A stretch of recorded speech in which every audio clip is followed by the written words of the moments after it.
오늘 말씀은 시편 44편 1절부터 8절, 제목은 칼과 활로 얻음이 아님입니다.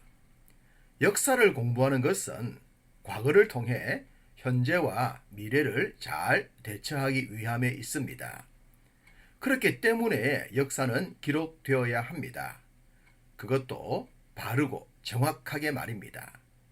그런데 세상 역사는 그렇지가 않죠. 승자의 관점에서 기록될 때가 많기 때문입니다. 당연히 각색이 되기도 하고 가감되기도 합니다.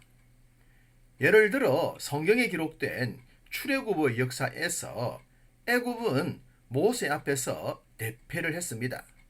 그러나 애굽 역사엔 그러한 내용이 없답니다.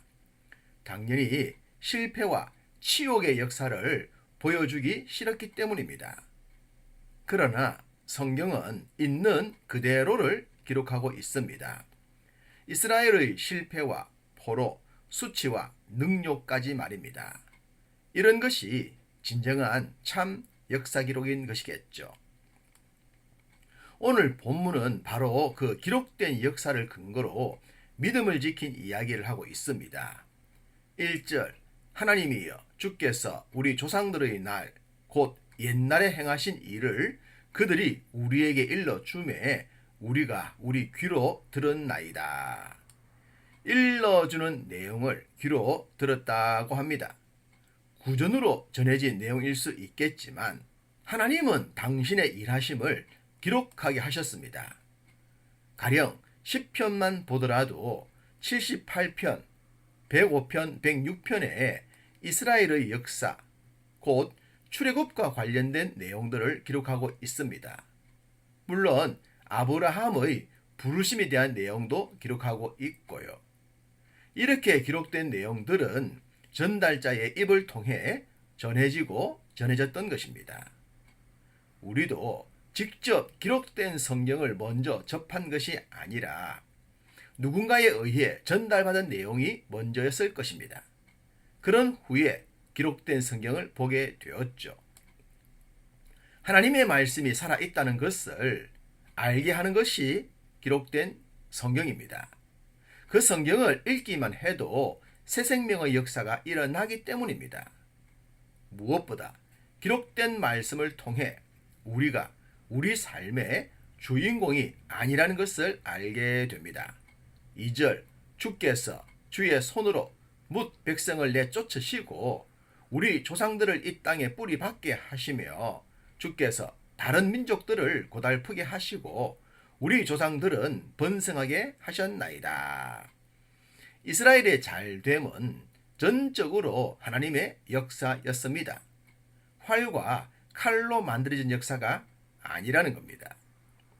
3절은 그들이 자기 칼로 땅을 얻어 차지함이 아니요 그들의 팔이 그들을 구원함도 아니라고 했습니다. 이스라엘 주변을 에워싸고 있었던 애굽이라는 거대한 나라, 그리고 제국 아수르, 바벨론, 헬라와 로마에 이르기까지 그 강력한 틈바구니 속에서 작은 나라 이스라엘이 어떻게 생존을 했을까요? 칼과 활이 아니라 하나님의 은혜였던 것입니다. 그럼 지나온 과거 이스라엘의 역사가 그러했다면 지금은 어떠하겠습니까? 다를 것이 하나도 없습니다. 역사는 역사의 주관자이신 하나님에 의해 쓰여지기 때문입니다. 그래서 시편 기자는 이런 고백을 남긴 겁니다. 6절, 나는 내 활을 의지하지 아니할 것이라.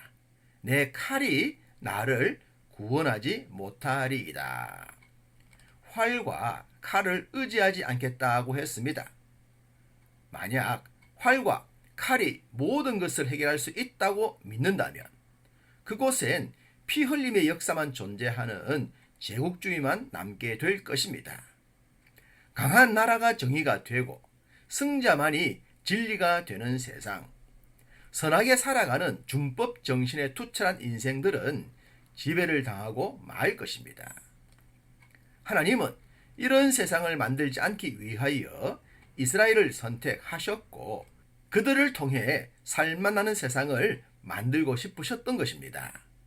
하나님의 이 뜻을 준행했던 다윗과 같은 사람이 살았던 때는 행복했었죠. 그러나 그 뜻을 무시했을 땐 실패와 좌절과 수치와 역경의 세월을 살아야만 했던 것입니다. 바로 이러한 내용을 성경에 기록하셨고 그 기록을 통해 우리로 하여금 살만나는 세상을 살아가라고 하신 겁니다. 4절 하나님이여 주는 나의 왕이시니 야곱에게 구원을 베푸소서. 이 고백에 준한 삶을 준수한다면 세상은 달라질 것입니다. 나와 우리 모두 주의 뜻을 준행하여 살만나는 세상 만들어 가시기를 간절히 소망합니다.